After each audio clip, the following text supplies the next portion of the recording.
আমি ঢাকা ৯ স্বতন্ত্র প্রার্থী হিসেবে যে মনোনয়ন আবেদনপত্র দিয়েছিলাম সেটা আপাতত গৃহীত হয়নি, কিন্তু আমরা আপিল করব।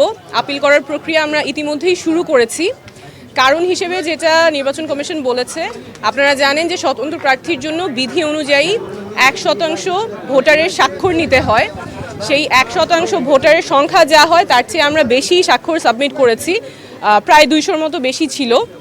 সেখান থেকে ওনারা দৈব চয়নের মাধ্যমে 10 জনের ভেরিফিকেশন করতে গিয়েছেন, সত্যতা যাচাই করতে গিয়েছেন। সেখানে 8 জনের ওনারা তথ্য সঠিক পেয়েছেন। 2 জনের ক্ষেত্রে ওনারা মানুষটাকে খুঁজে পেয়েছেন, সত্যতা যাচাই করতে পেরেছেন, কিন্তু সেই 2 জন ঢাকা 9-এর ভোটার ছিলেন না। ওনারা জানতেন না ওনারা ঢাকা 9-এর ভোটার। একজনের বাসা খিলগা যেহেতু ঢাকা 9 আর 11 দুইটাই পড়ে, উনি জানতেন যে উনি ঢাকা 9-এর ভোটার এবং তার জানার কোনো উপায় ছিল না যে সে ঢাকা 9-এর ভোটার না। উনি গিয়ে ওয়েবসাইটে চেক করেছেন, ওনার ভোটার নাম্বারটা পান নাই, এনআইডি যেটা ছিল উনি জানতেন উনি ঢাকা 9-এর ভোটার, সেভাবে তিনি স্বাক্ষর করেছেন।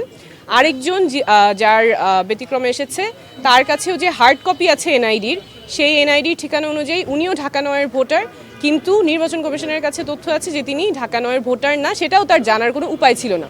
তো যেই 2 জনের কথা ওনারা বলেছেন যাদের সত্যতা পেয়েছেন কিন্তু ঢাকা 9-এর ভোটার না, এই 2 জনের ক্ষেত্রেই তাদের জানার কোনো উপায় ছিল না যে তারা কোন এলাকার ভোটার এবং ঢাকা 9-এর ভোটার না। ওনারা জানতেন যে ওনারা ঢাকা 9-এর ভোটার, সেই অনুযায়ী ওনারা স্বাক্ষর দিয়েছেন এবং নির্বাচন কমিশন কোনো উপায় রাখে নাই ভোটারদের জানার জন্য যে তারা কোন আসনের ভোটার কিংবা ভোটার নাম্বার কত।